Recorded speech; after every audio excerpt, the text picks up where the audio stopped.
this is Vani and welcome back to the channel Maths by Vani. In this video, we are starting a new chapter, that is chapter number 6 factorization of polynomials of class 9th of R.D. Sharma. तो हमारे पास आ गई exercise 6.1. Basically ये exercise बहुत छोटी सी है, बहुत basic चीज़ें हैं, तो हम इसको फटाफट से कंप्लीट करेंगे. First question we are having is which of the following expressions are polynomials in one variable. Polynomials in one variable की बात बच्चा देखो ये कर रहे हैं, ये बोल रहे हैं हमें कि वन वेरिएबल यानी कि या तो x हो, अगर x है तो पूरी इक्वेशन में x ही होना चाहिए, y तो पूरी इक्वेशन में y, मतलब कि एक ही फॉर्म में इक्वेशन हमारी होनी चाहिए, प्लस जो हमारी पावर होनी चाहिए वो कैसी होनी चाहिए, पॉजिटिव इंटीजर. ठीक है, तो यहाँ पर वो कह रहे हैं भाई साहब की रीजंस भी देना. तो चलो हम सबसे पहले हमारा फर्स्ट पार्ट देखते हैं. 3x² - 4x + 15 क्या ये होगा? यस. क्यों? क्योंकि सेम वेरिएबल है हमारे पास एंड पावर कैसी है, 2 which is a positive integer. तो ये है y² + 2√3. y अकेला है और कोई तो नहीं है ना, देयरफॉर ये भी क्या होगा, ट्रू हो जाएगा. ठीक है, फिर हमारे पास 3√x. अब देखो 3x रूट को मैं 1/2 भी तो लिख सकती हूँ ना, प्लस √2x. तो क्या ये हमारे पास पॉजिटिव फॉर्म में है? देखो x वेरिएबल तो है बट ये हमारे पास 1/2 फॉर्म में है. दैट मीन्स ये क्या हो जाएगा, ये हमारा हो जाएगा नो. क्यों? क्योंकि 1/√2 एक पॉजिटिव इंटीजर नहीं है. अब यहाँ मतलब पॉजिटिव तो है बट इंटीजर नहीं है. ठीक है, अब यहाँ पर देखो बच्चे कहेंगे मैम इक्वेशन में दोनों में x है. ठीक है, दोनों तरफ कि x ऊपर भी है और x नीचे भी, दैट मीन सेम है. तो क्या ये हमारा वेरिएबल मतलब पॉलिनोमियल इन वन वेरिएबल हो जाएगा? आप आंसर लगा आते हैं कुछ बच्चे, हाँ जी हो जाएगा. कि नहीं होगा, क्यों? देखो x ये पावर यहाँ पर 1 है, x की पावर 1 है, -4 पावर -x. बच्चा ये पावर है ऊपर. ठीक है, अब ये तो देखो 1 पावर है, ये ऊपर -x है, तो देयरफॉर ये नहीं होगा. तो यानी कि ये भी हमारा नहीं है. अब यहाँ पर ये नहीं था हमारा, ये भी नहीं है. यहाँ पर आ जाओ. अब देखो सबसे बड़ा चीज देखो x y t, ये तो 3 वेरिएबल हो गए. तो ये हमारी कैसी इक्वेशन होगी, नो. और ये सॉरी एक्सप्रेशन कैसा है, ये पॉलिनोमियल इन 3 वेरिएबल, क्योंकि वेरिएबल्स अलग अलग हैं, 3 अलग अलग वेरिएबल्स हैं. तो पॉलिनोमियल्स इन 3 वेरिएबल्स, तो यानी कि ये भी हमारा नहीं होगा. ठीक है, समझ आ गई ये चीज, बहुत छोटी सी चीज थी. Now let's come to the question number 2. Now we are having question number 2. बहुत बेसिक सा क्वेश्चन है, इजी सा क्वेश्चन है. ये बोल रहे हैं right the coefficient of x². अब कोएफिशिएंट क्या होता है ये आप सबको पता है, जो वेरिएबल के साथ लिखा होता है. ठीक है, तो यहाँ पर देखो हमारे पास कोएफिशिएंट. अब जैसे कि अगर मैं आपसे पूछूं कि x का कोएफिशिएंट क्या है, आप कहेंगे -2. माइनस साइन को लेना है, छोड़ना नहीं है. क्यों? कौन सी फॉर्म में लिखा जाता है, ax² + bx + c. याद रखना है ax² + bx + c. अब यहाँ से देखो ये हमारे पास वो पूछ रहा है x² का कोएफिशिएंट, x² का कोएफिशिएंट. तो यानी कि फर्स्ट पार्ट में हमारे पास x² का कोएफिशिएंट क्या है, 7. प्लस का साइन ही रहेगा साथ में क्योंकि ax² फॉर्म में है. ठीक है, अब यहाँ पर हमारे पास नहीं है x². अब जैसे कि यहाँ पर x³ + 0 × x², मैंने आपको बताया था कि अगर नहीं गिवन होता है दैट मीन्स वो 0 होता है. ठीक है, याद रखना 0 × समथिंग इज 0. तो अगर यहाँ पे मैं 0 × x² लिख दूंगी तो हमारी जो ये एक्सप्रेशन है इस पर कोई फर्क नहीं आएगा. -12x + 9, यहाँ से वो हमसे x² की पूछ रहा है तो कोएफिशिएंट हो जाएगा 0. यहाँ पर हमारे पास डायरेक्ट लिखा हुआ है π/6. ठीक है, x² के साथ π/6 है. यहाँ पर भी वही चीज हो जाएगी, x² × 0 + √3x -7. तो वो हमसे किसका पूछ रहा है, x² का, दैट इज 0. ठीक है, समझ आ गया. फर्स्ट वाले का हो गया हमारा 7 क्योंकि x² के साथ 7 है. सेकेंड वाले में 0 अगर नहीं गिवन है तो दैट मीन्स वो 0 है. फिर हमारे पास π/6 था और यहाँ पर लास्ट वाला 0 आ गया क्योंकि x² गिवन नहीं था, तो समथिंग × 0 इज 0. तो यानी कि 0 है वहां पर. ठीक है, now let's discuss question number 3. Now we are having question number 3. बहुत छोटा सा है. Write degrees of each of following polynomials. ठीक है, फर्स्ट पार्ट देखो, डिग्रीज आप सबको पता है.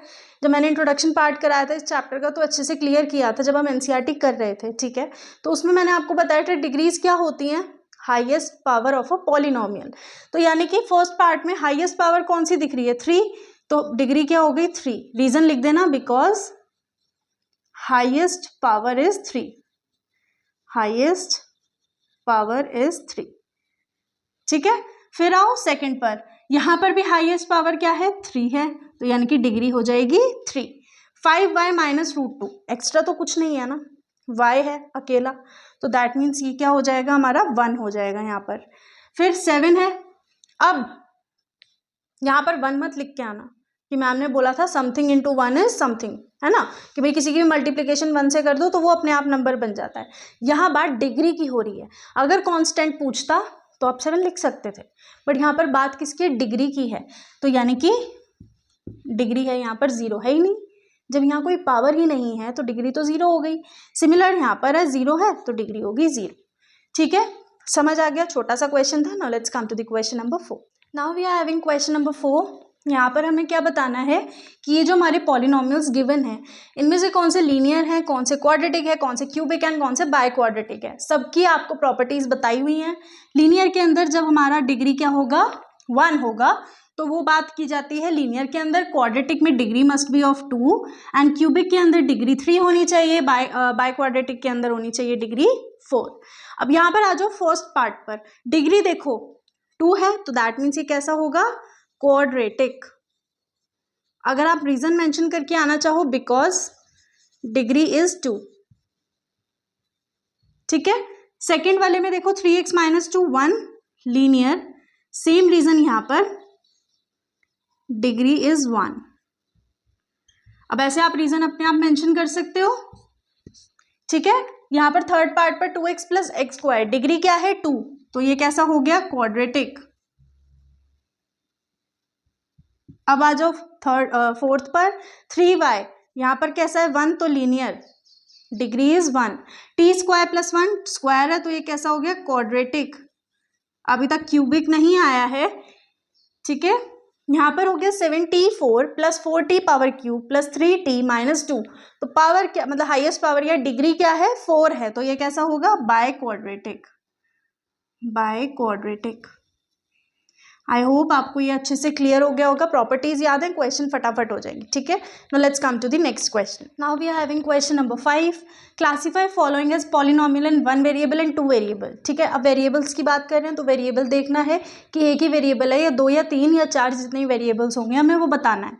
तो यहाँ पर हमारे पास फर्स्ट पार्ट है, देखो एक्स भी है वाई भी है, तो साफ साफ 2 वेरिएबल हैं, तो आप इसमें आंसर देंगे पॉलिनोमियल इन 2 वेरिएबल्स, ठीक है। क्लियर हो गया। यहाँ पर आ गया हमारे पास टी भी है एक्स भी है, यानी कि 2 वेरिएबल है, तो पॉलिनोमियल इन 2 वेरिएबल्स, ठीक है। आपको ये देखना है कि वेरिएबल्स उसके अंदर कितने हैं, देखो 2 भी हो सकते हैं, 1 भी हो सकता है, 3 वेरिएबल्स 4 5 उसकी मर्जी है, ठीक है। यहाँ पर थर्ड पार्ट है टी यानी कि हमारे पास टी है, तो पॉलिनोमियल इन 1 वेरिएबल।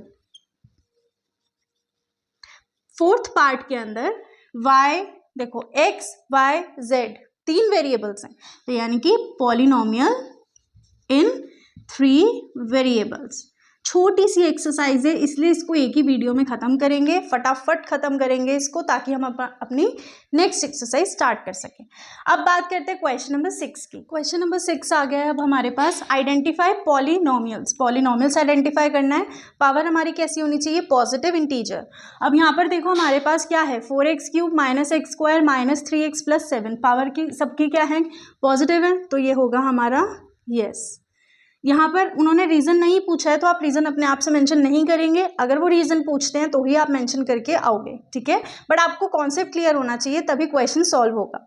अब आ जाओ 2x³ minus 3x square plus root x को मैं क्या लिख सकती हूँ x पावर 1/2, यानी कि ये पॉजिटिव इंटीजर नहीं है, तो यानी कि ये हमारे पास कैसा हो गया नो।